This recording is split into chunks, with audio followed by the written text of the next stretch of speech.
This was the last time we spoke with Saddam Abdus-Salam. They just took my wife. And this 2-year-old baby, I don't know where he is now. His wife Nadila and Australian son Lutfi had just been arrested after Saddam dared to speak out against their detainment in 2018. Last 2 years, it's been so tough. And today I only sleep 2 hours, wake up at 4. And right now I just heard this message, just break my heart. More than 6 months since that interview, he's still yet to hold his 2.5-year-old son. Requests from the Australian government to let the pair leave China have been ignored, and they remain under house arrest. On Monday, Saddam had a rare chance to put his family's case to a Chinese government representative. Why has the Communist Party locked up 1 million Uyghurs? Will you release our family members? Short answer, no. The minister claiming Saddam's family wants to stay. The girl with the son, with the family, told the government in Xinjiang she would not like to come to Australia. This is the story, this is the information provided by the regional government. But this photo of Nadila, posted by Saddam yesterday on Twitter, proves otherwise. The sign reading, "I want to leave and be with my husband, February 25, 2020. Well, the man at the centre of all this, Saddam Abdus-Salam, who you saw in that story, joins us now. Saddam, first things first, how are you and your family holding up? I'm exhausted, I'm tired, especially mentally. Like, about my wife, I think she's terrified now. Yeah, we understand that authorities paid her a visit after your TV appearance, is that right? Yeah, it's after my tweet, like after I put the photo of her saying she wants to leave. After a few hours, the authorities came to our house, visited her. Funny thing is, they asked my wife, like, did you send the photo to your husband? And then she said, no, I didn't send any photo. And then they show the photo from my Twitter, like, I don't feel safe here anymore, like, they checking my all the activities here. What did they say to her?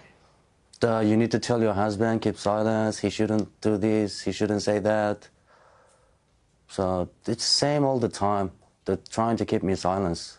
Well, if they are trying to keep you silent, Saddam, aren't you worried that constantly talking out is putting her in more danger?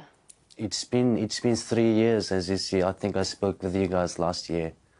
Nothing changed. I didn't speak for a year, but still nothing change.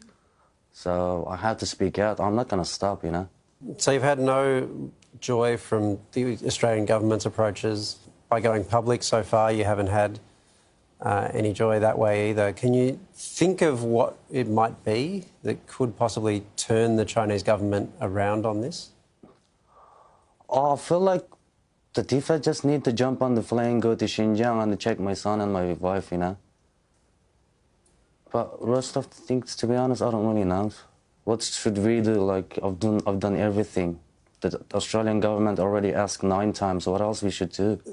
This might seem unrelated, but of course China's the centre of the whole coronavirus outbreak at the moment, and I know a lot of places in China are in lockdown. There are very strict curfews and things like that on people. Is that having any effect on your wife and your child?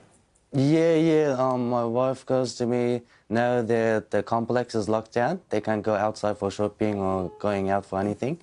So the shop's going to go inside of the complex and they supply the foods, the veggies, everything. So sometimes it's short supply, and my wife goes to me, things getting really expensive. Sometimes it's sort of baby supplies for my baby, so I'm really worried about them, Do you hold grave fears now? How worried are you? I'm really worried, but, I'm used to it now. Every time they go and ask a question about me. But my wife is a strong woman, as you see, she's brave. She's not losing hope. She really wants to be with me in Australia, so she's doing everything she can to come to Australia. What does your son understand, if anything, of what's happening and you being here and Mum being back there? He's not even 3, so he doesn't really know what's happening. He's just a cute, smiling boy, But he started calling me Dad when we do the video call, so that breaks my heart, Now he started calling me Dad. He knows who his dad is, but I wasn't there, so... It's heartbreaking. Saddam, thank you very much for speaking to us tonight. We really appreciate it. Thank you. Thanks so much.